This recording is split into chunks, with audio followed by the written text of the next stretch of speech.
How you people doing today? This your boy D coming at you guys with another topic. Man, and today's topic, man, is simply, man, I'm just gonna be revealing things about the God, man, I know, the Most High God, the Kings of Kings and Lords of Lords, Yahweh, God Yahweh, the Father of Yahushua, Jesus Christ. That's right, people.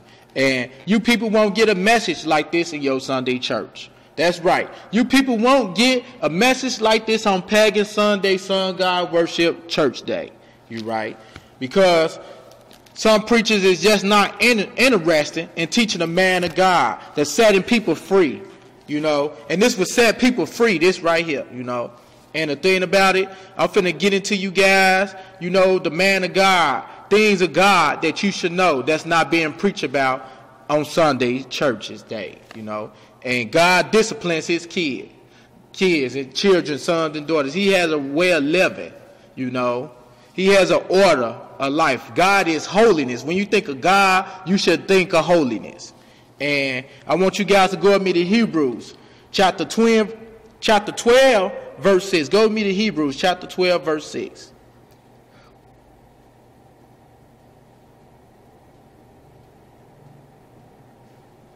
My son, do not despise the chastening of the Lord, nor be discouraged when you are rebuked by him. For whom the Lord loves, he chastens and scourges every son whom he receives.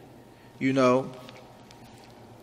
And the thing about this, God basically, you know what I'm saying, disciplines his kid. That's what that scripture tells you in so many words. He disciplines his kids. He raises them up right in the right order way. And when his kids make mistakes, he rebukes them. He corrects them. He corrects them from their mistakes. You see what I'm saying? And, you know, always being corrected, it might not always be a lovely way when you are being corrected by God. You see, he corrects us when we make mistakes. That's the God I serve. He corrects us and rebukes us, you know. And the Most High God, Kings of Kings and Lords of Lords, you know, he corrects his children, you know. He's a gracious, you know, he's a gracious, a great God, a God of order, correction, a God of holiness, that's right. I want you guys to go with me to Romans. Go with me to Romans chapter 13, verse 4. Go with me to Romans chapter 13, verse 4, people. That's right. For he is God's minister to you for good, but if you do evil, be afraid, for he does not bear the sword in vain. For he is God, minister, and avenger to execute wrath on him who practice evil. Now, people, the God that I know, it says he venges, and you better fear him if you practice being evil. You know, if you practice being evil, and then you do evil things, you better be afraid of the Lord God. You better be afraid of him. And this verse goes to all the wicked people out there that's raping, stealing, robbing, killing, fornicating, abominable things, homosexuality, you know, being drunk in another spirit, you people. And the thing about my God, he disciplines. And he avenges people that do all these wicked things, you see. He avenges people that do all these wicked things, you know. I'm going to read that verse again because that was powerful. Romans 13:4. For he is God's minister to you for good, but if you do evil, be afraid, for he does not bear the sword in vain. For he is God's minister and avenger to execute wrath on him who practice evil. If you do evil, it's telling you to be afraid of God, because he will avenge you for that. The people that practice evilness. Now, tell me this. The preachers that preach in church on Sunday. God is a loving God. Now, is he all that loving? If you're doing something that you ought to not supposed to be doing, God would get you for wickedness. The Lord I know, he would get you for wickedness. He destroyed the town Sodom and Gomorrah. He killed 27,000 some people for sexual immorality. People, wake up. This is the God's man that I serve. He is a God of order and holiness and discipline. Wake up, people, because the God I serve, he is holy. He ain't gonna let people get away with all these abominable things. He ain't gonna let people get away with all these abominable things. You know, the Lord I serve, man, he is holy and he is worthy to be praised. He is worthy to be praised, you know. Them preachers always teaching y'all about the good things he do, you know. But you have to have obedience and discipline to get to the good things and the good love of God, you know. You people go with me to 1 Timothy. Go with me to 1 Timothy chapter 1 verse 10. Go with me to 1 Timothy chapter 1 verse 10.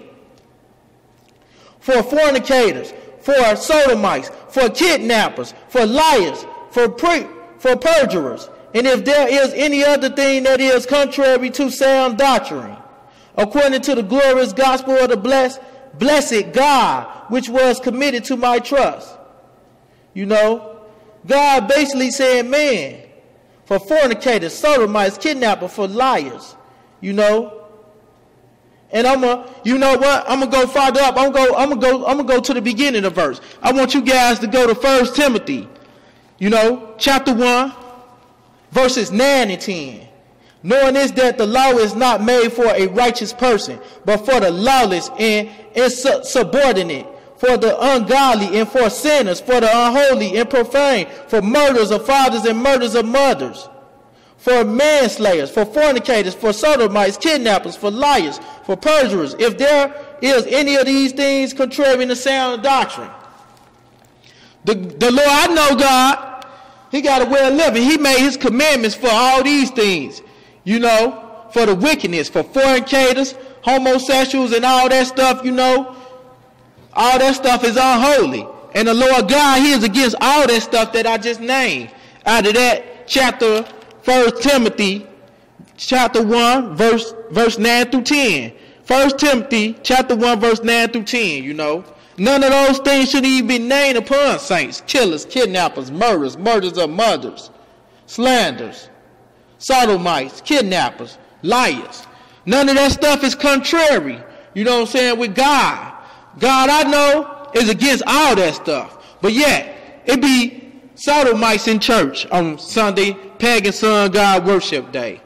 It be evil people in church. And the pastor knows these people. And they not telling these people what they should be doing for the Lord God. They not saying anything in there to help them. You see what I'm saying? The God I know, he's against that. He ain't gonna preach to you love all day. He gonna preach love and discipline. He gonna preach love and discipline. And that's right, people.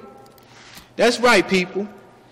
The God I serve is man, worthy to be praised, and a God of discipline.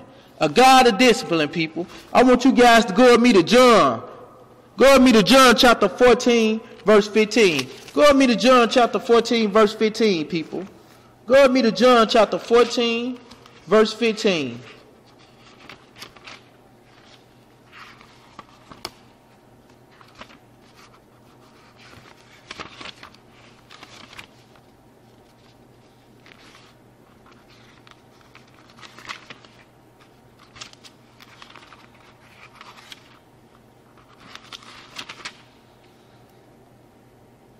If you love me, keep my commandments, and I will pray the Father, and he will give you another helper, that he may abide with you forever. The Spirit of truth, whom the world cannot receive, because it neither sees him nor knows him. But you know him, for he dwells with you and will be in you. I will not leave you orphans, I will come to you.